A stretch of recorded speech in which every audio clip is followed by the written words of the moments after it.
19 વર્ષની એક શિક્ષિકા જેની પાસે ખાવાનું નથી, રૂપિયા નથી, કોઈ પ્રિયજન નથી, આખા જગતમાં એકલી છે, એને કોણ મળ્યું? એક સ્ટુડન્ટ. પહેલી વાર એની મુલાકાત ભાષા સાથે થઈ છે કે આ જગતને એટલી જ ખબર છે કે મેં હેલેન કેલરનું જીવન બદલ્યું છે. હકીકતમાં હેલેન કેલરે મારું જીવન બદલ્યું છે. બરાબર. હેલેન કેલર વિશે આપણે જાણીએ છીએ કે હેલેન કેલરની જિંદગી એના શિક્ષકે સુધારી, એને સુલેવાને. કે એને સુલેવાન ન હોત તો હેલેન કેલર ન હોત. તો એને માણસ બનાવી એને સુલેવાને, એને ભાષા સાથે મુલાકાત કરાવી એને સુલેવાને, એને બ્રેલ લિપિ સુધી પહોંચાડી. રાઈટ. પણ તમને કોઈને ખબર નથી, જે મને ખબર નહોતી, કે એને સુલેવાન શું કહે છે. એક 5 મિનિટ પછી આપણે ફોર્મલ બધું શરૂ કરીએ કે એની ઓટોબાયોગ્રાફી છે. તમે બ્લેક મૂવી જોયું હશે. ઓકે, તો એના પર જ છે, હેલેન કેલર ઉપર. કે એને સુલેવાન જે છે, જે હેલેન કેલરના શિક્ષક છે, એમનો જન્મ બહુ ગરીબ પરિવારમાં થયો હતો, અત્યંત ગરીબ પરિવાર. ઘરમાં ખાવા માટે અનાજ નહોતું. એમના મમ્મીનું બહુ જલ્દી, એટલે એમની વય બહુ નાની હતી ત્યારે અવસાન થયેલું. અને એમના ફાધર પછી એમણે બીજા મેરેજ કરી લીધા. તો આ બંને બાળકો, એને સુલેવાન અને એનો ભાઈ, એ બંને એક અનાથાશ્રમમાં ચાલ્યા ગયા, કારણ કે એમનું કોઈ હતું નહીં કરવાવાળું. પછી એના ભાઈને એક ગંભીર બીમારી લાગી, જેના કારણે એમનું ડેથ થયું. તો આ આખા જગતમાં એક જ જણ બાકી રહી, જે આપણે કહીએ ને કોઈ છે જ નહીં જીવનમાં, કોઈ ઓળખીતું નથી, કોઈ સંબંધ નથી, શું કરવાનું મારે. સો શી વોઝ પર્પઝલેસ. કોઈ એમ જ નહોતો લાઈફનો. શી વોઝ લાઈક એવી અત્યંત ગરીબ ફેમિલીમાં હતા કે એમની પાસે કોઈ પર્પઝ નહોતો. એન્ડ કરેક્શન એ છે કે એને સુલેવાનની આઈસાઇટ તો બરાબર હતી, પણ હેલેન કેલરને રૂબેલા થયું હતું અને એને સાંભળવાની શક્તિ અને આઈસાઇટ બધું ચાલ્યું ગયું હતું. અને એ જન્મથી બહેરા મૂંગા નહોતા, પણ એમને આઈ થિંક 18 મહિનાની ઉંમર હતી ત્યારે એમને ઇન્ફેક્શન થયું અને શી લોસ્ટ હર આઈસાઇટ, હર હિયરિંગ એબિલિટી. અને એટલે બહુ હોસ્ટાઇલ થઈ ગયા હતા. ઘરમાં બધી વસ્તુઓ પછાડવા માંડે, બધું આમ તેમ ફેંકવા માંડે. એને કોઈ સંભાળી શકે એમ જ નહોતું. ઘરના લોકો ત્રાસી ગયેલા. અને ત્યારે જે શિક્ષકો આવે, જેને કેરટેકર હોય, એ ટૂંક સમયમાં છોડીને ચાલ્યા જાય કે આની સાથે ન રહેવાય. કારણ કે મારતા, શિક્ષકોને મારતા, જે હાથમાં આવે એ ઉપાડીને ઘા કરે. એવા સમયે આને કોઈકે ઓફર મોકલી કે આવી એક છોકરી છે ગાંડી, એને તારે તું એની સંભાળ રાખીશ, બિકોઝ આની પાસે બીજું કાંઈ હતું જ નહીં. શી ફાઉન્ડ અ પર્પઝ કે હા હું રાખીશ. અને થોડા સમય તો એને સુલેવાન માટે બહુ ટફ ડેઝ હતા કે આને કઈ રીતે આને સંભાળવી.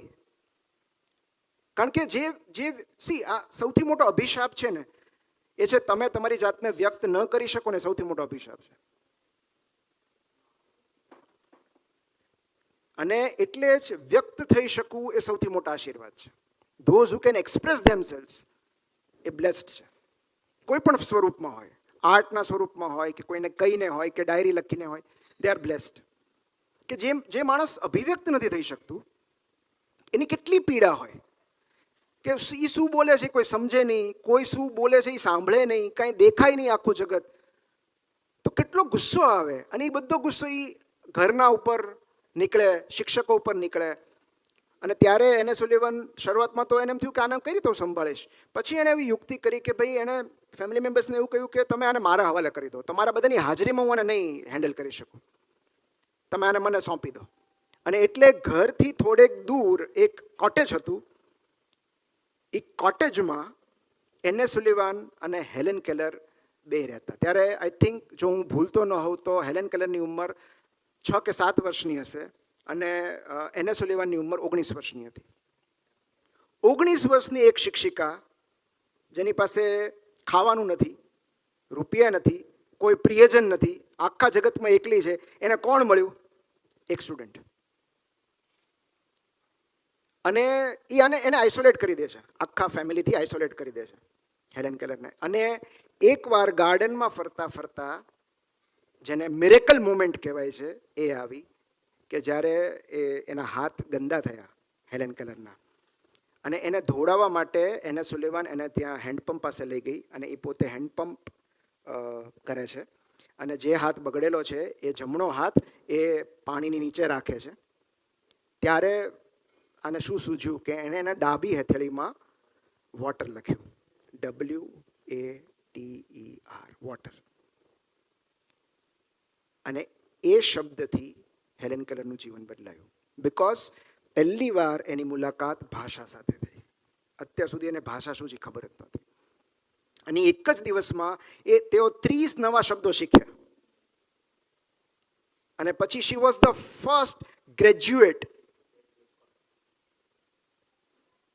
રાઈટ, 90 રેટક્લિફ કોલેજ, એમને કોલેજનું નામ એ ખબર છે, બેચલર ઓફ આર્ટ્સમાંથી. અને એમની જે ઓટોબાયોગ્રાફી છે એને 2-3 એડિશન આવી, એનું નામ હું ભૂલી ગયો, માય સ્ટોરી કે નહીં, હું નામ ભૂલી ગયો એમની ઓટોબાયોગ્રાફીનું. પણ એનું કવર પેજ મને યાદ છે, એમાં 2 કવર પેજ છે. એક કવર પેજમાં એક ફૂલ સૂંઘતો એમનો ફોટો છે. તો એ બતાવે છે કે મારી આંખો નથી, કાન નથી, પણ હું સૂંઘી તો શકું છું ને આ જગતને. એ એક ઇન્દ્રિય પણ કાફી છે. અને બીજામાં આ જે મિરેકલ મોમેન્ટ છે કે જેમાં એના શિક્ષક હેન્ડપંપ કરતા હોય છે, અને એનો એક હાથ પાણીની નીચે હોય છે, અને બીજા હથેળી પર શિક્ષક લખતા હોય છે વોટર. તો બધાને એટલી જ ખબર છે કે એક શિક્ષકે એની જિંદગી બદલી નાખી. પણ થોડા સમય પહેલાં એક્સિડન્ટલી હું એક આર્ટિકલના સંપર્કમાં આવ્યો જે લખ્યો હતો એને સુલેવાને. અને એને સુલેવાને એવું લખ્યું છે કે આ જગતને એટલી જ ખબર છે કે મેં હેલેન કેલરનું જીવન બદલ્યું છે. હકીકતમાં હેલેન કેલરે મારું જીવન બદલ્યું છે. જો એ મને સ્ટુડન્ટ ના મળી હોત તો મને જીવવાનો કોઈ પર્પઝ જ નહોતો, મેં આત્મહત્યા કરી લીધી હોત. So sometimes a single student can change your life. શિક્ષક જ જીવન બદલે એવું જરૂર નથી, ક્યારેક વિદ્યાર્થી જીવન બદલતું હોય છે તમારું, કારણ કે તમને એક પર્પઝ લઈને આવે છે. અને એટલે મારે જે કહેવું છે કે મારી જે અંતરયાત્રા છે એમાં કદાચ તમે બધા મને વેગ આપી શકો, યુ કેન ચેન્જ મી. સો આપણને કોઈને ખબર નથી કે કઈ વ્યક્તિના આવવાથી કે હોવાથી આપણામાં બદલાવ આવે છે. તમારી લાઈફમાં કોણ એન્ટર થયું, પછી તમારી લાઈફમાં શું શું બદલાવ આવ્યા, એ આપણે ક્યારેક ઇન્ટ્રોસ્પેક્ટ નથી કરતા કે આ વ્યક્તિ આવીને પછી ઘણું બધું બદલાયું છે. But it does happen. આપણે જેટલા સારા લોકોને મળતા જઈએ છીએ, જેટલા સકારાત્મક લોકોને મળતા જઈએ છીએ, જેટલા પોઝિટિવ લોકોને મળતા જઈએ છીએ, આપણામાં કંઈક નવું ઉમેરાતું જાય છે.